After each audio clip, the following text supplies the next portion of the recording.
On today's Dinging Corners, we are going to be talking about the new MLB Pipeline Top 100 checklist. So let's sit back, relax, and enjoy today's Dinging Corners.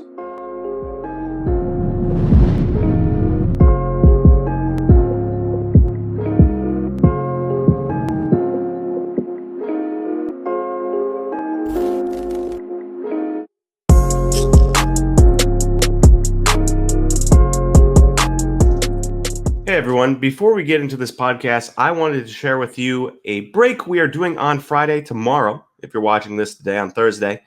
And it is my first break back in a while, and we are opening 2019 Topps Chrome Sapphire. You know the brand, you know what it is, you know who's in it. Vlad Guerrero Jr., Fernando Tatis, Eloy Jimenez, Pete Alonso. Some of the best cards, the best looking cards maybe ever made.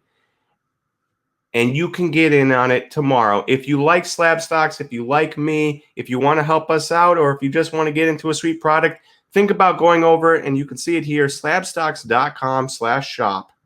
And then you can click on the box number 2 random here and get in for $40 a spot. It is random card, and it will give you the chance to hit a massive, massive, massive card. So think about it. It is an amazing product, and I will be breaking it. So if you like us, if you like the product, think about joining. We have 17 spots left on box number 2. Anyways, on to the rest of the podcast. Welcome, everyone, to Dinging Corners, a baseball podcast powered by SlabStox. I'm your host, Nate, and I am back. It's been a couple weeks since we had our last Dinging Corners, but I am back. Got married, went on the honeymoon, yada, yada, yada. And now I'm back, ready to do some work, ready to talk with you guys for Dinging Corners. So today we are covering the MLB Pipeline Top 100. Now, they just came out. They just came out with their brand new checklist as of last night, and so we are going to be covering it today. So let's jump in. I'm just going to run through a couple names, what I see, and then give you some thoughts at the very end. We're going to try to keep this under 10 minutes here, so a nice short video for you guys today. I love the Adley Rutschman, Julio Rodriguez, Bobby Witt, Spencer Torkelson, and my guy Marco Luciano all the way up to 5. I have no qualms with this top 5. Nothing at all. C.J. Abrams been injured. Would have loved to have seen him play, but I'm happy that they didn't move him down from the top 10 because of injury. Riley Green's been great. Grayson Rodriguez has been great. Francisco Alvarez and Noelvi Marte also have been great. My biggest concern in the top 10 is Marcelo Mayer, who I don't believe deserves to be a top 10 guy. I know he was the top player in the draft, top position player anyways, and shout out Jack Leiter. I don't think he deserved to be a top 10 guy, and you're going to notice this with all, recent draft picks is that they get shot up really high, right? They are well thought of, and then as years go on, they drop. So somebody like Austin Martin started out like 22nd last year, and now he's 38th. He gets on base. He's probably not a shortstop, but he gets on base. He's probably a good second baseman, third baseman, whatever, what have you. But no power there, and his prospect ranking dropped. Same with Asa Lacy. If you look at Asa Lacy, he was high up, and now he is 72nd. And so take the first rankings of guys that just drafted with a grain of salt, because a lot of times these guys drop. So I don't think Marcelo deserved number 9 spot. I think Alvarez and Marte deserve that better. Brennan Davis, Anthony Volpe, Joey Bart, they deserve that too. Especially I would have these 3 guys over the Leiters or at least the Mayers and the Lawlers of the world. Leiter is probably actually deserved to be the number 12 prospect. He was absolutely unbelievable at Vanderbilt this year. So we're through the top 16. Now here is my second gripe here is Jason Dominguez has not been good in A-ball. And Tristan Casas is a first base only guy that currently has a 700-something OPS in Double-A. And no chance they deserve to be the 17th and 18th prospects. I get Jason Dominguez if you are just on hype, right? Okay, sure. Tristan Casas, though, does not deserve to be number 18. And it's going to seem like I'm picking on the Red Sox fans here. I am not. Don't be too alarmed. It is one of those things where it's just two guys and they both happen to be Red Sox that I disagree with the rankings.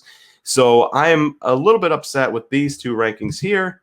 Not really deserved in my mind. So I would move these guys down, and I think that Shane Baz, Corbin Carroll, Vidal Brujan, of course, Corbin Carroll got injured. I think all of these guys deserve to be up higher than Jason Dominguez and Tristan Casas at least. Keeper Ruiz obviously is nice, just got traded with Josiah Gray in that Max Scherzer and Trey Turner deal. So they're both Nationals now. But I believe that these three guys, at the very least, deserve to be higher than Jason Dominguez and Tristan Casas.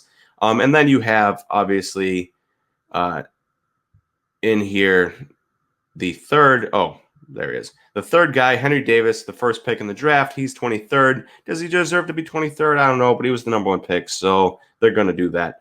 Nolan Gorman, he had an 860 OPS in like AA, but like a 7-something in AAA. I don't think either of those numbers deserve to be a top 25 prospect. And they seem to just love Nolan Gorman and can't drop him for some reason. Jarren Duran, now here you go, Red Sox fans. I do think he deserves to be 26. In fact, compared to some of the guys ahead of him on the list, I could pop him up a couple spots higher, but whatever.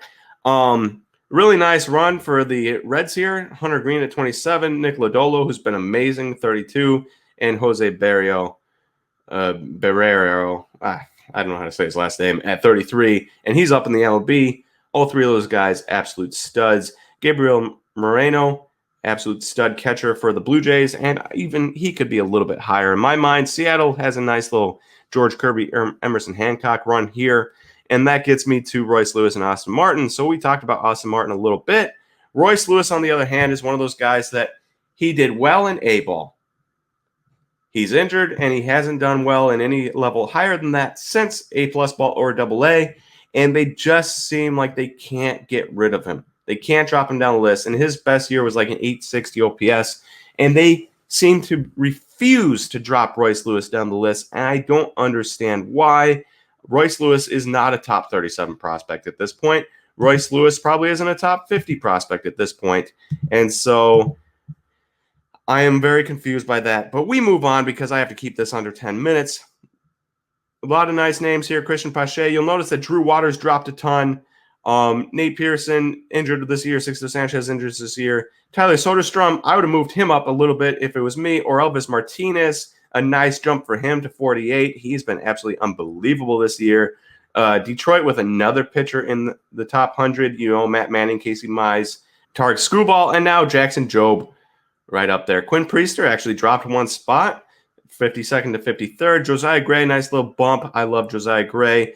I would have moved Zach Veen up into the top 50 if it were me, but whatever. Garrett Mitchell also I would have probably moved up in the top 50, even though he's been struggling in AA, but a lot of that has to do with injuries. Ronnie Mauricio is a guy who's been atrocious. He has 15 home runs, but he hasn't been hitting well. And they just can't seem to get rid of the idea that Ronnie Mauricio is going to be an absolute stud. So he's always highly ranked on these lists, and I disagree with that. Mackenzie Gore with one of the biggest drops. He used to be a top 10 prospect. Now he's at 62nd. That's, you know, he is currently shut down, and they are working on his mechanics. That's how his year has been going. Jordan Walker is an absolute stud, and I would have loved to have seen him go a little bit higher, but 63rd is nice. Oswaldo Peraza is also really nice.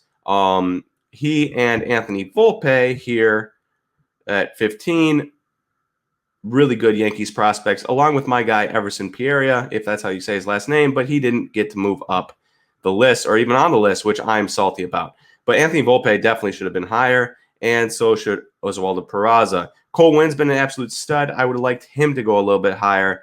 And then you have a number of guys, George Valera, I really like, and a number of Indians, actually, that are on this list at the back half. The rest of it, Gunnar Henderson had a really good year in A-ball, but high A, he's been pretty terrible. Colton Cowser was just one of the top, like the fourth pick.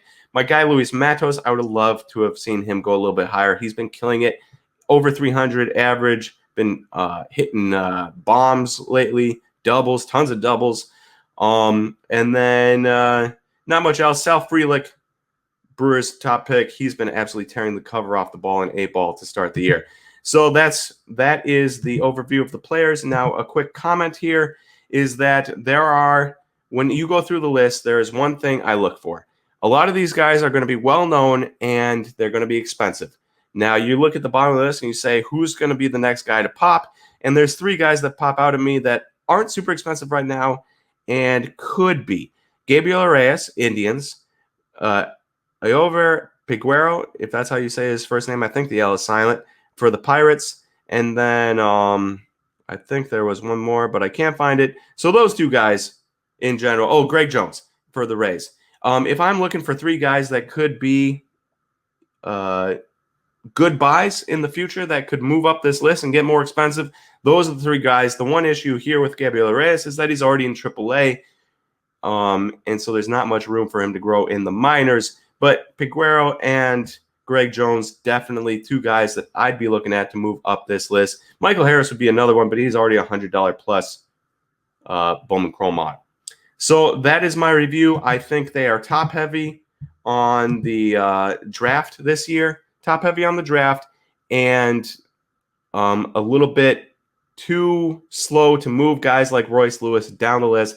Otherwise, I like the list for the most part. I hope this was a good video for you. I'm sorry we had to keep it to 10 minutes for other circumstances that are out of our control.